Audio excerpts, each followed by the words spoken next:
Oh, okay. I'm the senior animation director at Insomniac Games.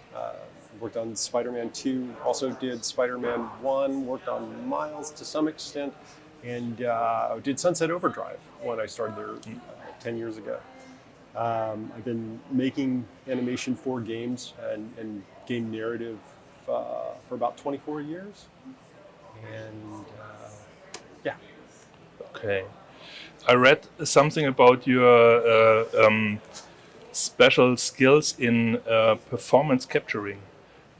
Could you explain what this means? Is it the same as motion capturing, or is it something It is absolutely. different? They started calling it performance capture if you go back far enough, the facial animation capture would have been separate from the body capture. And when those things became one, they started referring to it as performance capture. Okay. And so, yeah, we handle the planning and direction of the motion capture shoots.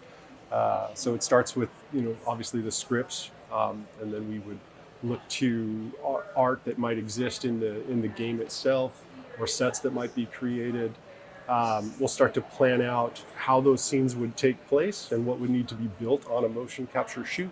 We'll do pre-visualizations within the animation department to discover any sort of camera work we might want to do.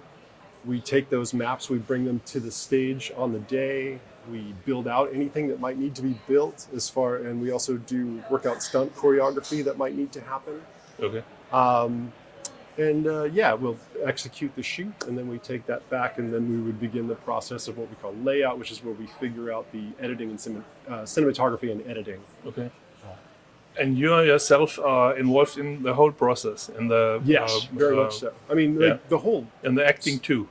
Yeah, the whole studio ends up involved in it because we have obviously people who deal with dialogue, working with audio, with the creative director, with the art director. Even you have to work with the designers to understand where this is in the game, how it's going to come out of gameplay and go back to it, and how it needs to serve that. So everything from where it's going to take place and what function it serves, you have to talk to every single department and make sure what you're creating is what the game needs. Okay. So Spider-Man is an extremely fast-moving and agile character. Yes. What challenges does this present when animating for your work? What we want to do with Spider-Man is he's rooted in the comics, and we want you to feel like this is the Spider-Man I loved as a child, or this is what I loved in the comics. But because it's in motion, you do have to work out. It can't just be a pose for the sake of a pose. This is cool, but why? Yeah. You need to sort of work out the form follows function with style. If this could happen, then this needs to look like how it would happen. And I think that's the approach we take toward it pretty much any time, whether it's combat or in a cinematic. Or like actual gameplay. We're trying to make you believe it, even if it's just ridiculously impossible. Yeah, I see. So there's a lot of fighting in the game too, and I could imagine that this is a special challenge for you as. It is very much, and I've been focusing more on our narrative cinematics lately. We have an incredible team of combat animators, and they work with the creative directors and the game directors, and our combat designers.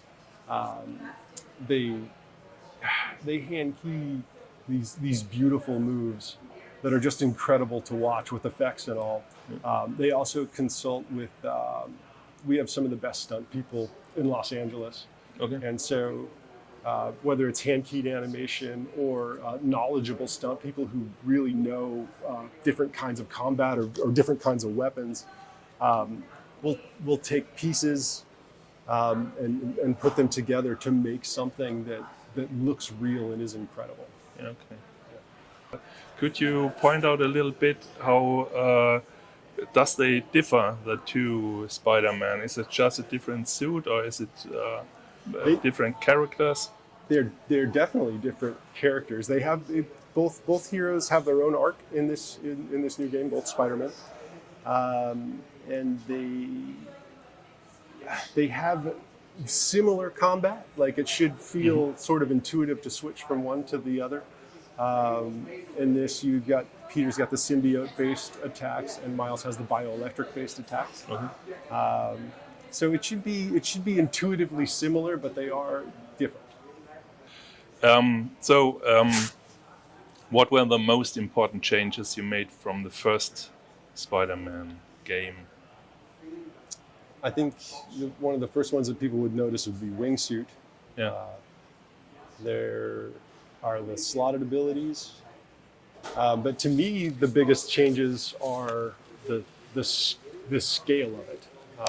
I think it is altogether a bigger and more detailed experience than before. We've really done our best to expand. Literally, the world is larger, and then I feel like you should notice just more frequently epic things coming at you. Yeah. Okay. Is there a character in the game you are particularly proud of? A villain, perhaps Venom or Lizard? I say that is the guy I always wanted to create. I think we're always proud of all of them for different reasons. I think as far as the demo that you just played, Kraven is so fun, and the performances of not only the character model itself and our new facial animation technology, but like Jim Peary, the actor that plays him. It's so much fun to watch him become this character and own the space. And if on a mocap stage if we build him a place really to cool. sit, to have him just own the space. And it worked. It came through in the facial animation models. When you watch him talk, it feels good. It feels fun. And I think people that love Kraven, I want them to love this. I want them to be nostalgic for this and think it's great. Okay.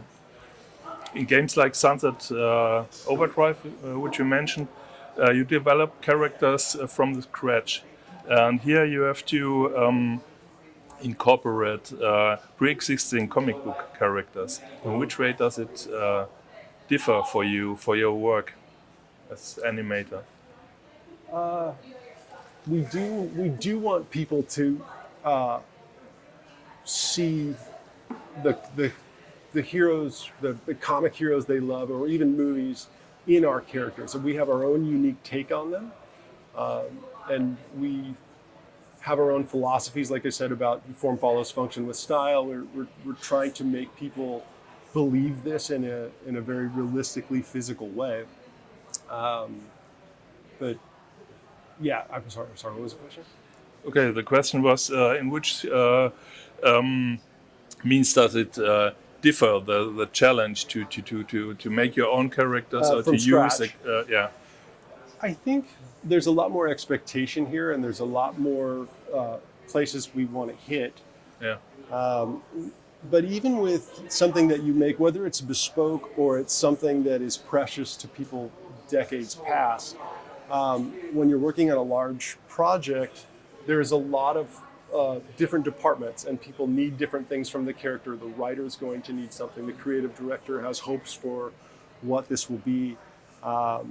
And so I think a lot of that stays the same no matter where it comes from, because you have to serve your function in the greater picture. Mm-hmm.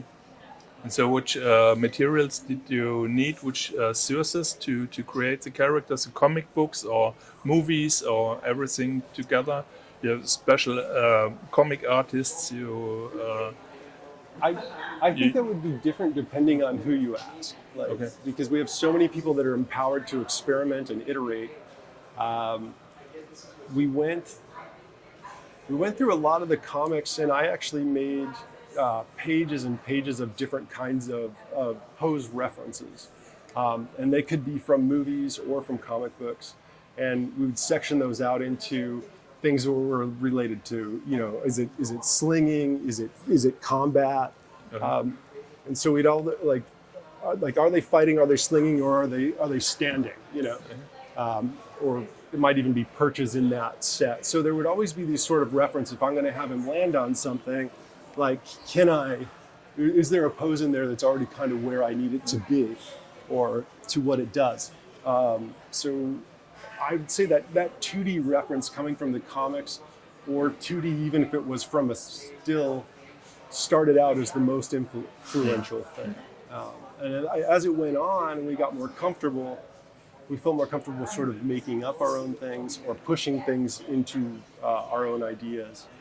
And then, of course, we do get incredible performances from our stunt people that we embellish into larger than life things. So between all those different kinds of references, and then the individual, like each individual animator brings their own thing to it. Okay. So a job like mine is more like just making sure we're all kind of pointed the same direction. I see. That's how we sort of discovered the Spider-Man that we are. Okay. So you're in the industry for more than 20 years now. What has changed in technical terms since that time? It is crazy how much it's changed. The first characters we worked on, they had no joints past the ankle. You were lucky if there was a hand. If it was like a main character, there might be some joints where you could go like this. A lot of times their hand had to be modeled so it could either hold a gun or a prop or not. Very like old Star Wars action figures almost. Facial animation was low. Sometimes we would just have the eye turn a flesh color to look like they were blinking. And then we were lucky if you had a jaw that you could sort of flop. And now we have just, science fiction levels of blend shapes running in our faces. And like you saw in that scene with Miles and Rio, they have a whole conversation where it's just facial expressions sort of guiding you through what you would normally have to do with dialogue. With in older games, you would have to say all that. You couldn't just perform it. So the amount of blend shapes and joints in the characters have skyrocketed. Motion capture skyrocketed. When we first started using it, you could get 2, maybe 3 people on stage at once, and you had to capture the face separately. So they would have to sit in a chair and sort of redo their performance, which was just inherently awkward and time-consuming. Whereas now, we just get incredible performances from those people capturing the audio and their face right then and there. Okay. But that makes your work even harder from year to year. So you have to look at more things, more details. Do you sometimes think, back in the good old days, it was more directly bring your ideas in the game because it wasn't so complicated. Right, yeah. Like there's something, when something's limited, you can have more fun with it, and the expectation, the more detail you put into it, the more people notice when something's wrong. It does compound the effort. The better you make it, the better it needs to be. What role does AI play in the game production right now? So far, none. We haven't used it on the Spider-Man games. We're keeping our eye on how we might leverage it in the future. But okay, nothing, none, no influence for AI. Okay. What are your plans for the future? What are your next projects? I love working on this. This has been a dream come true. When we first got the Spider-Man titles, we were all a little bit worried. Could we do it? It has been a dream come true, and if I get the opportunity to make another, I'm taking it. Okay. Yeah. So I can tell you're very passionate about your work and your Spider-Man. You're a real Spider-Man fan, aren't you? Yeah, I am. And I think you can see me in this game. It's a dream come true. It's something that is for me. I'll be honest. I'm a Star Wars kid first, but of course, Marvel. Okay. Secret Wars. So the final and most important question, I think, from my colleague, is there a Spider Cat again in the game?